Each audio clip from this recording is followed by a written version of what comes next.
what the Church of Scientology is so afraid of. This is SPTV. Welcome back, everybody, for some more SPTV, where every day is a great day not to be in a cult. Okay, the David Miscavige trafficking lawsuit, of which there's more than one at this point, has been getting some mainstream attention. And people send me links all the time to various media platforms, videos, articles that talk about it. And there's one that I want to share with you. This is on, and I want you guys to give me some feedback about this platform. I did a little bit of research. It's a YouTube channel. Let me just pull it up. I did a little bit of research on this channel because I was worried that you guys know I stay away pretty heavily from anything political or politically adjacent. Not because I don't enjoy, talking about politics stuff, but because there's nothing more toxic than politics on YouTube. And I've hesitated to cover Scientology stories, even when those stories are on certain platforms, just because of how politically charged the platform might be. Even though I sort of consider it part of my role to highlight mentions of Scientology in the press. So I looked up this channel because I thought it might be a hugely either religiously controversial or politically controversial channel. And to the best that I can tell, other than being a left-leaning platform, I'm not aware of anything terribly controversial about this channel or about these personalities. But can you guys let me know? Because I would like to, when you see how hard these guys lean in to dumping on Scientology, I would like to know, like, if this were a channel where they asked me to come on for any reason, would it be a bad idea to go on? Like, I'm just wondering. It's not like they've asked me. I'm literally just wondering. Okay, check out how hard the language is that they use on Scientology. A leader at the Church of Scientology has disappeared after authorities tried to serve him with a child trafficking lawsuit. Farron, you and I have done plenty of stories on this cult of crazies. That's what it is. It's not a church. It's not a religious organization. It is a cult of maniacs. And nevertheless, we give them a tax break. They don't have to pay taxes. Now, this guy that's running the entire organization is on the run. He's hiding out because of this lawsuit that's been brought by a Florida lawyer down in South Florida. Go ahead. Yeah, and we talked about the lawsuit really just a couple weeks ago. Yeah. You have these children, some as young as 5 and 6 years old. They get pulled into the church with their families, and I don't want to call it a church. The Scientologists put them to work scrubbing boats, cleaning hotel rooms, doing all kinds of horrible things for no pay at all, basically using them as child labor. They'll take away any documents they have so that they cannot escape. They're trapping these people. It is human trafficking, just through an organization that most people in this country somehow view as legit. It's disturbing. I mean, okay, so it starts in California. You would, no surprise there. It's the hub of crazy. So it starts in California, and then Florida, second hub of crazy. It builds its second big monstrosity of an organization in Florida. But as it's doing it, you understand what they're doing as they build is you brought into Scientology, you give me everything you've got. You may not have any contact with your family. If you have an inheritance, you give it to me.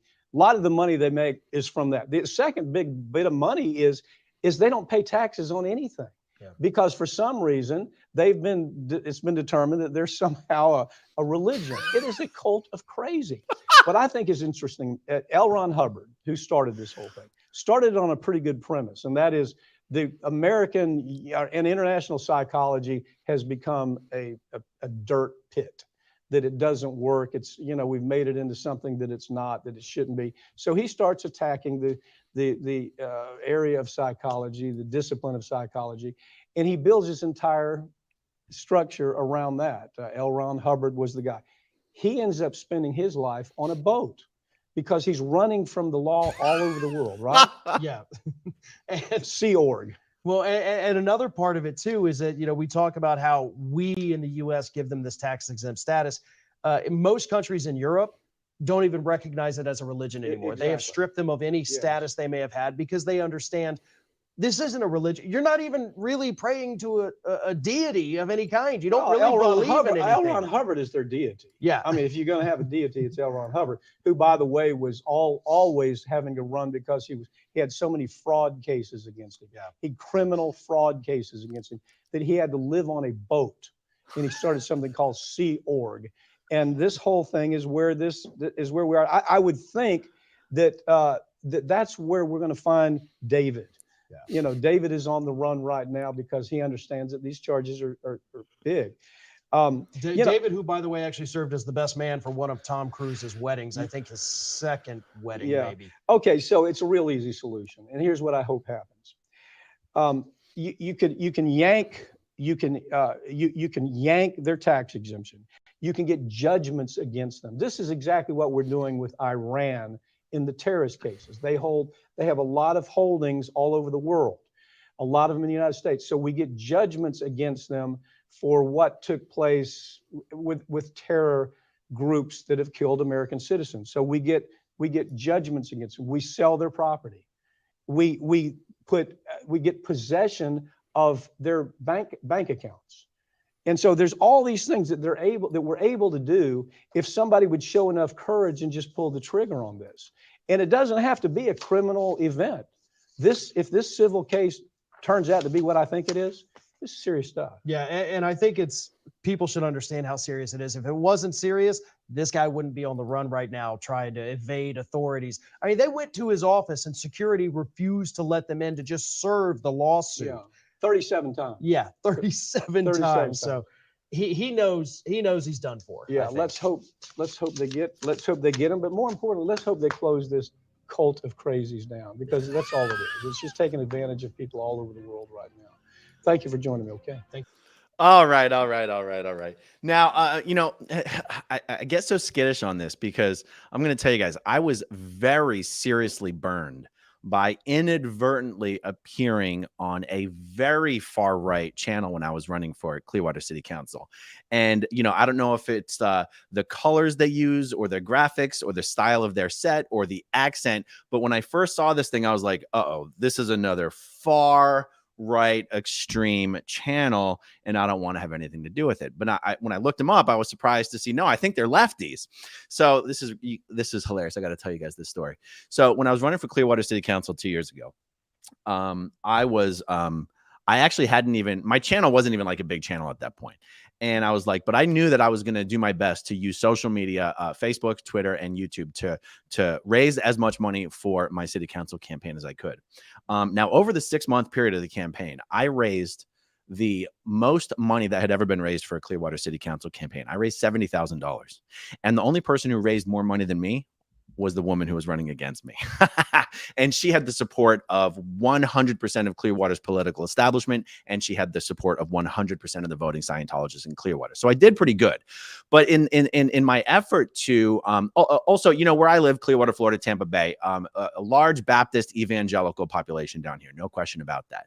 And I knew from my personal relationships and personal experiences that, man, there are few people on this earth that hate Scientology more than Baptists and evangelicals, particularly because Scientology does this thing of pretending that you can be a Scientologist and be a Christian at the same time.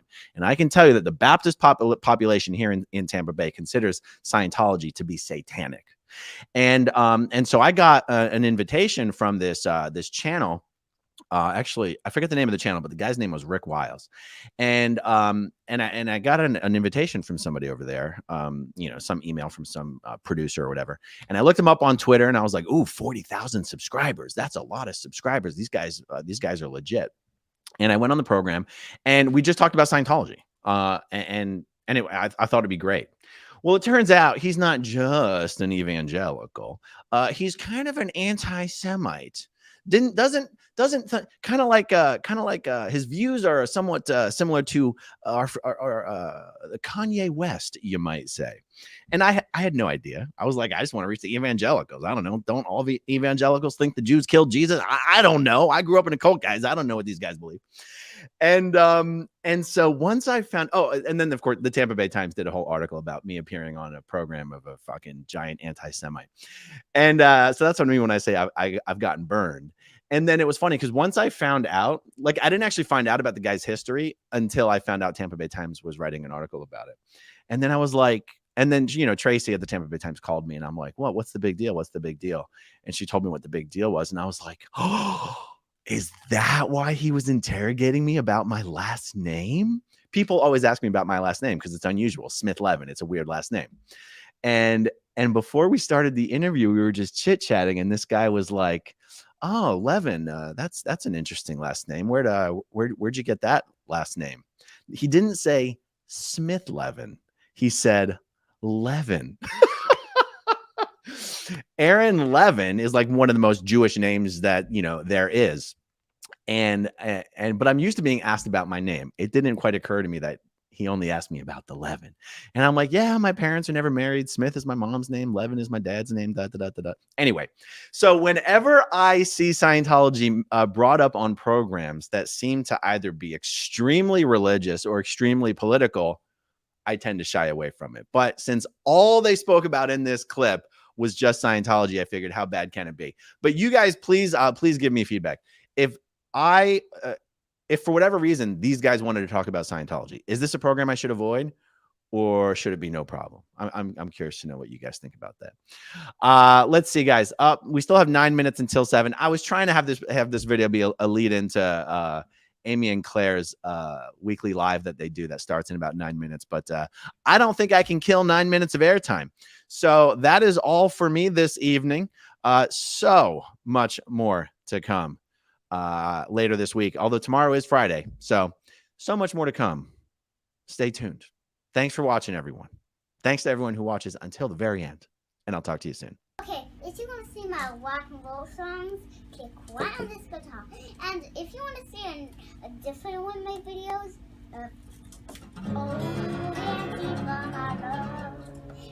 then you could click right inside here. If you have subscribed or not, subscribe